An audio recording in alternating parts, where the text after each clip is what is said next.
A live look over the city of Detroit and the state of Michigan making a big investment to helping moms and their babies and their families. It has been 1 week since lawmakers and Governor Whitmer agreed on a state budget to keep the government running. Along with funding for schools and roads, the budget boosted funding for the RX Kids program by $270 million. This program gives pregnant moms $1,500 and then $500 a month for their baby's first year, helping families cover the costs that are most expensive. RX Kids is already running in 11 communities, and this funding could help expand it to dozens more.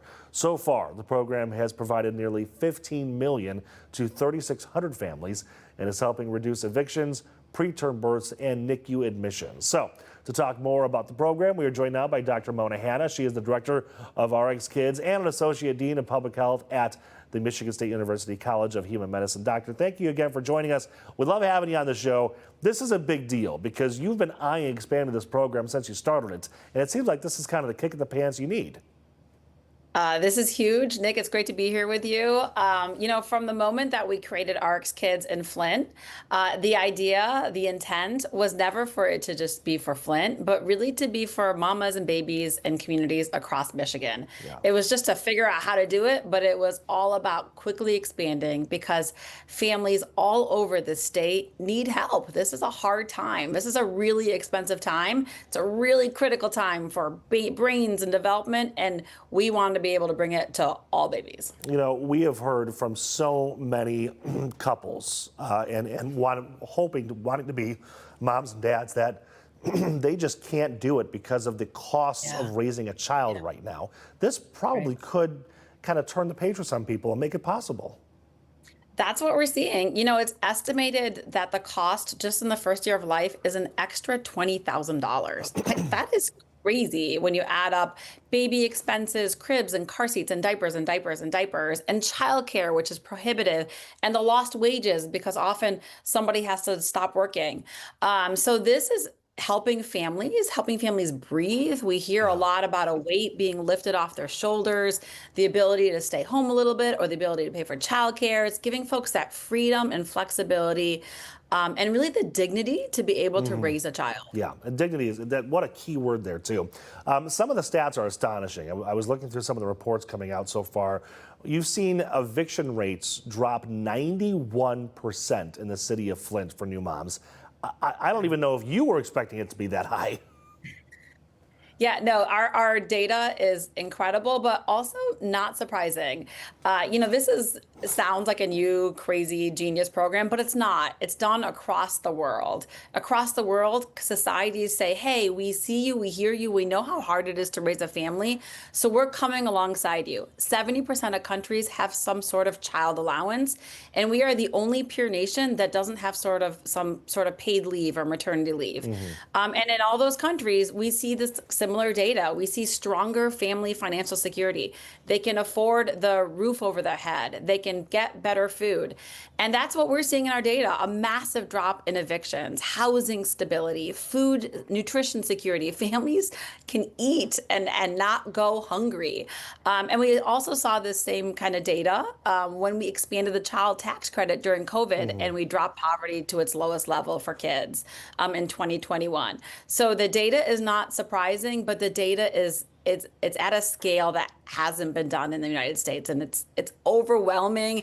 A lot of new research also shows that the health findings for babies, we just released those, a population level decrease in premature babies, a population level decrease in small, low birth weight babies. We're preventing NICU admissions, and I have never been part of anything where we have seen such quick improvements at such a massive scale.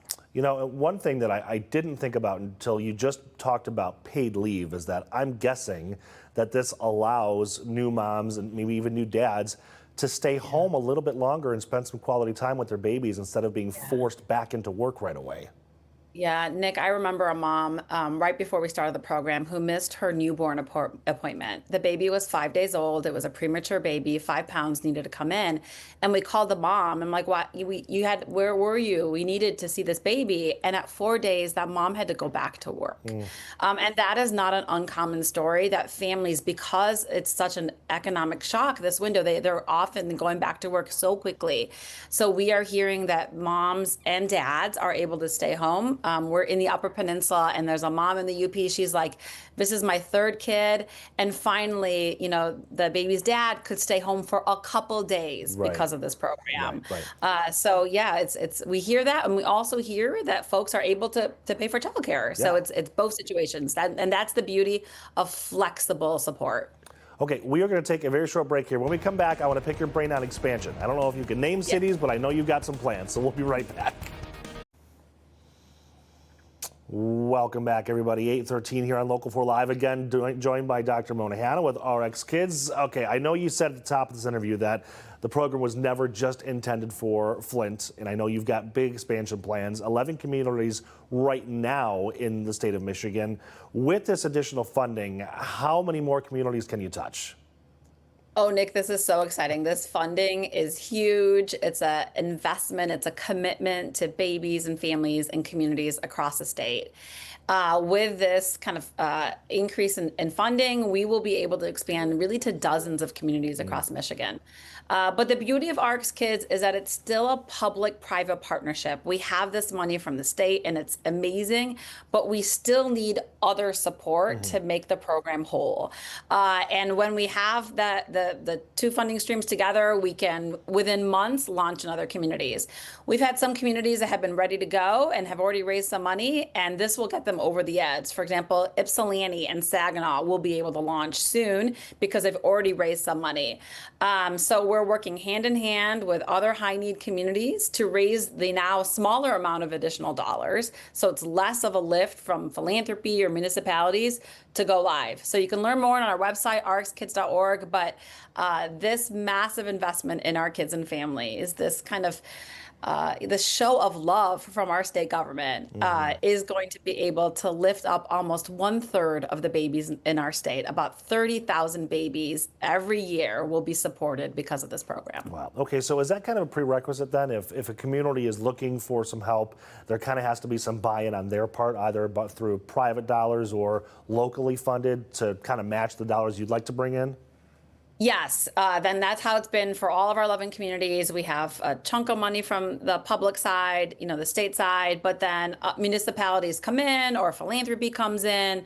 And it used to be a larger lift from philanthropy, but now it's not as large. So we can launch more rapidly. It's not as much money we have to raise on the private side.